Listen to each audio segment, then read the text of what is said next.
MGK and Trippy Red just dropped this music video, and inside of it has this really cool mixed media style effects. In this video, I'm going to break down how to do that all 100% digitally inside of After Effects. So drop a like on the video and let's get into it.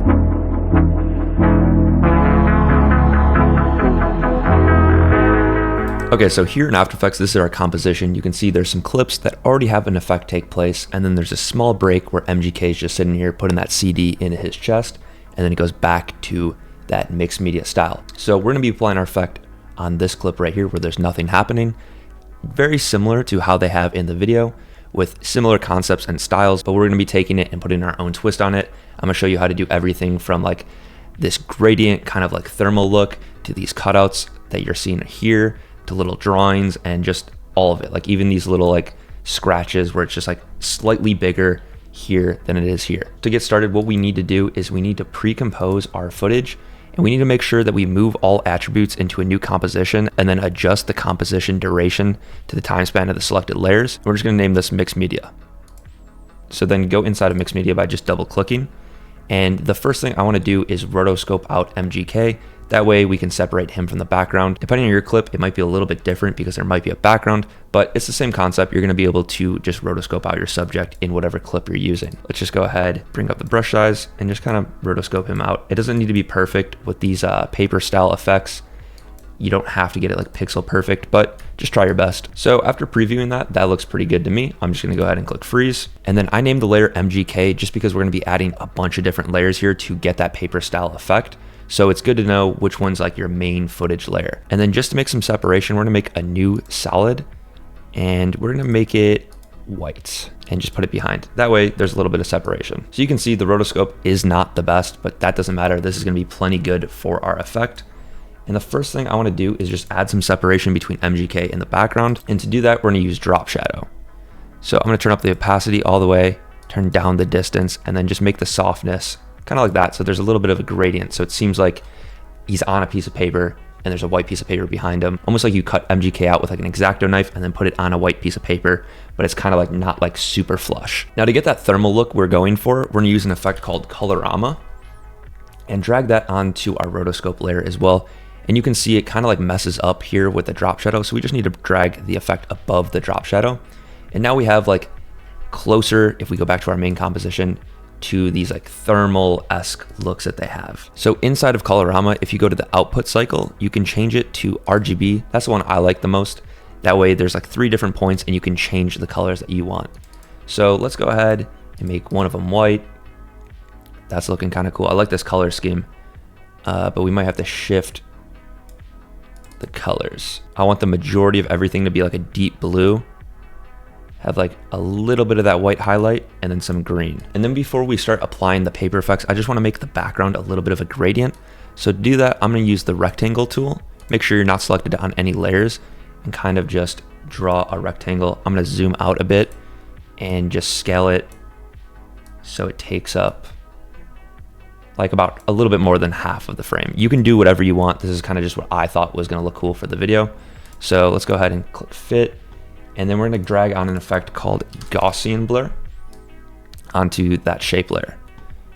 And then if you start dragging up the blurriness and uncheck repeat edge pixels, you can see how it kind of starts to have this gradient. You can do as much or as little as you want. And I like that it's the blue that we're using here. We might change the color a little bit, but that's kind of the look I'm going for right now. So now back in our main composition, you can see this is what our clip looks like. It has that thermal effect, but it doesn't have the mixed media paper and kind of like blend it out like how it is here. So to get that, we're gonna use an extension called MXM. I'll have it linked down first thing in the description, and if you use code Bryan at checkout, you'll save $5. If you wanna get the mixed media style effects we're going for 100% digitally, it's pretty much necessary and it's a no-brainer because it's so fun to use. There's so many different use cases, so go ahead and download that. But to get started, we're gonna click Fetch Comps, and then you can see here are our 2 comps that we see over here, mixed media and our main. We want to select mixed media because that's what our clip's name is, and then click launch. Now in the background, there's going to be a bunch of different things happening. It'll take a second to load, but you can see it already transforms your footage to this mixed media style. And now there's a few things to tweak to see what we can end up with. So I always turn on posterized time at 8 FPS. Basically just makes it laggy and kind of look like it's like printed on multiple pieces of paper. And then I like turning that scan to 2. That way it's like a little higher quality of a scan. I always leave on the default settings like shake, flicker, I have scatter off and damage on. And then you can play around with the look intensity. So it's basically just, these are all different colors and preset looks that you can apply. I like this one right here. I want to turn down the look a lot actually. And then if you click source, you can change it even more. This is now like the paper texture that's being applied. So I like bringing up the intensity a lot on that. And you can see if you click cuts, it already has like these pre-cut out things, but I like customizing it a little bit more and doing it my own unique way. And paint has like these gradients. You're not going to be able to see too well right now, but I will leave on marks. Play around with all the settings for you, color, gamma, noise, all that stuff. It's gonna look different on everyone's footage. So now it's already looking pretty good, but let's go back into that composition. And now we can change things and go back and forth and see what we like the most. I think this green was a little too light, and maybe something closer to like a red might look cooler in the main composition. You can see it's gonna auto load up, and I do like that a little bit more. I'm even gonna add a new point and kind of just like intensify the deep blue. And now this is looking a lot more like something that I am looking for. I think we do need to change the color of this shape layer just to something a little bit different, so there's some more separation in the background. Maybe make it like a purple. Yeah, that purple looks really good. If we go back to our main composition, you can see that it actually hasn't replaced this yet.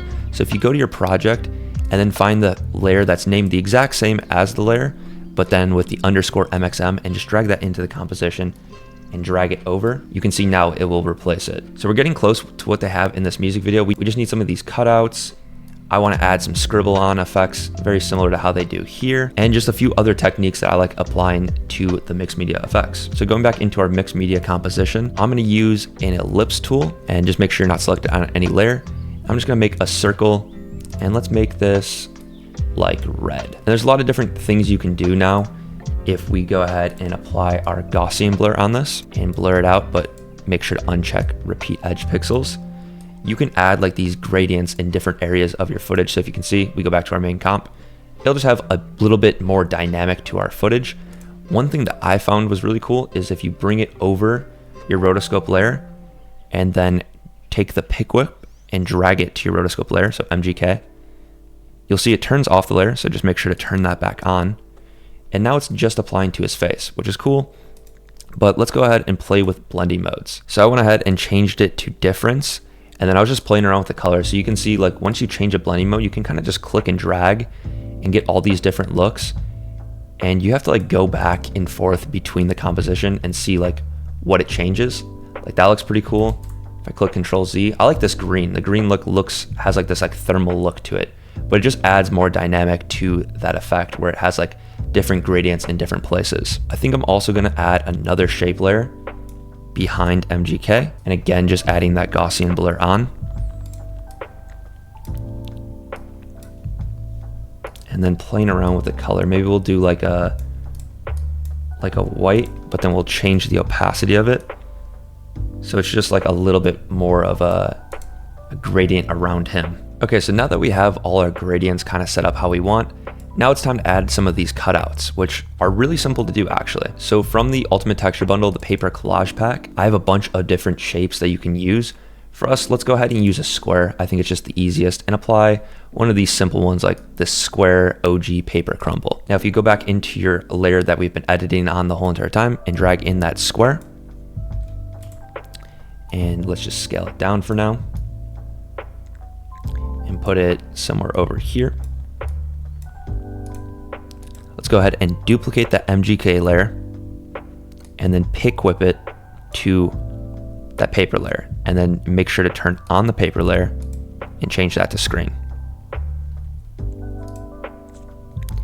Now on this MGK layer, you can scale it up a little bit and move it around, and now you can see you get a little bit of this displacement.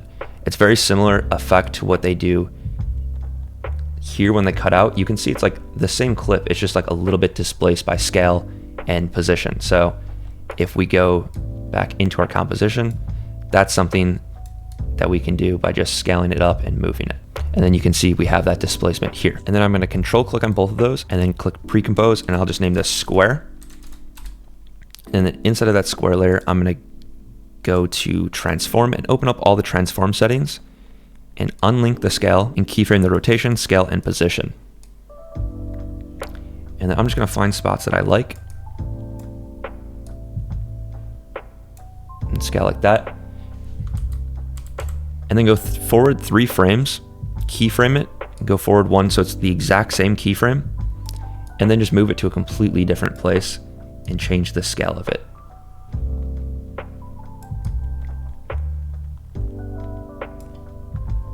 And just make sure to save the keyframes. And then go forward 3 frames. So if you want to check what you're doing, you can obviously just go back in to that main comp and you can see how it's adding these cutouts. Maybe there's some that you can't see as much and you want to do something about that, or ones that you can see a little bit more like this. So if you want, you can go back and tweak those. And I'd recommend just going through all the way to the end. If you change the height and width of it, it looks like different pieces of paper. And also if you change the rotation, it helps out a lot too. If you don't want it to happen consistently, you can move it out of frame and maybe bring it back in frame in a little later. And then once you've animated it throughout, it might look something like this. And then when you go back into your main composition, you have these cutouts very similar to how they did in the video. Now, if you go to that pre-comp layer, I'm gonna add a drop shadow onto it just so there's a little bit more separation. And you can always change different colors. You can make it black, you can make it a different color. You can see how like the black will make a little bit of separation, but maybe you want like, for example, some color, and that'll affect it differently.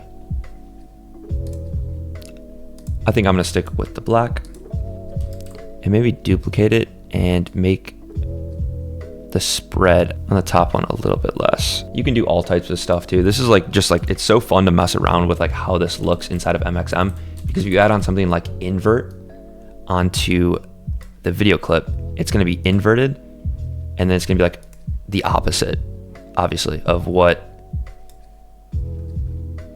you have throughout. So it has just like different look, and these like, you don't have to add on just invert, you can add on a bunch of different effects. These are just ideas. It's so cool how you can create these mixed media styles all 100% digitally. There's a few other assets that I found that are really easy to use in combination with MXM. So these are all from Cinepacks. I'll have them all linked down below. I wouldn't say go out and get all of them, but I'll just go ahead and demo a few different ones. That way you can see like if you think that's worth it for your workflow. Also, if you want to try out some stuff, they do have free sample packs on their site. If you do go ahead and get a full one, be sure to use code Bryan. You'll save $5. Also support me. If I had to recommend one, it would either be the Film Tear or the Scribble. I'll go ahead and show you the Film Tear first. So inside of Film Tear, there's an AEP. So you can just drag that into your After Effects. And then if you click on any of these, you can kind of preview what it does. So it kind of does that displacement that I just showed you, but like all automated for you. So this one can be really cool. You can see how it has this displacement like this. So let's do 15. So if we go to our normal comp that we've been working on and drag on scratch 15, and we're gonna have to scale this down to 50% because it's 4K and we're working in a 1080p composition. And then if we shift click on all the layers besides the scratch 15 and click Control X, that way it cuts it, and then double click inside of scratch 15 and then paste it and then drag it right above placeholder. And we'll have to change this to 200% and it'll change everything else. So just make sure everything's highlighted when you're doing that. And then you're just gonna need to align our clip properly. And now I'll have like that jitter cut through. You can see how it's like displaced like that. So then when we go back to our main composition, you can see there's these auto displacement cuts like this. And it's very subtle, but it just sells the effect so much more. You can see how that has that displacement, very similar to what we did with our own cutouts here, but it's just auto done for you. It's very common in these mixed media effects. You'll see it throughout, kind of like that, where it just has like a line and there'll be some displacement sometimes. So that's the Film Tear pack. There's just a bunch of these that will auto like kind of do these displacement things for you. It'll save you some time, and I think it just like adds a little bit more realism to it. I would recommend these if you wanted to like consistently do these paper effects throughout a video. It would just make it feel a little less stale and a little bit more interesting if you combined it with MXM. And then another one I would recommend is the Scribble FX. It's like drawing like letters. So if you wanted to like write something out, you could, you could just drag in a letter, drag it into your composition, put S up here just so you can see what that looks like. And then you can see it'll draw like an S, so you can like write stuff out. You can change the color if you drag on the change to color effect, and you just go from white to, and then just make sure to change the hue, lightness, and saturation. And then when you go back into your main comp, it'll be that color. So not only does it have letters, it has like objects where you can go like angel wings, gun, halo, horns. So if you like just for examples, if you drag this in, you can have this drawing in your clip like just like that. I think it's really helpful if you want to have like doodles and stuff like that. There's a whole bunch of stuff, objects, shapes, letters, frames, accents, just random. I don't even know what's in random. And then very similar to the Scribble FX, there's the whiteout effects, which is like paint. If you're debating on getting like only 2 of these packs, I wouldn't recommend getting the Scribble and the whiteout because they're both very similar. It has the alphabet, it has like markups, faces, drawing and stuff. And we can drag that markup on and just put it over to the side or something. And you can see it kind of just draws like that. We'll drag on just an object so you can see as well, like a scope, and then change that to black.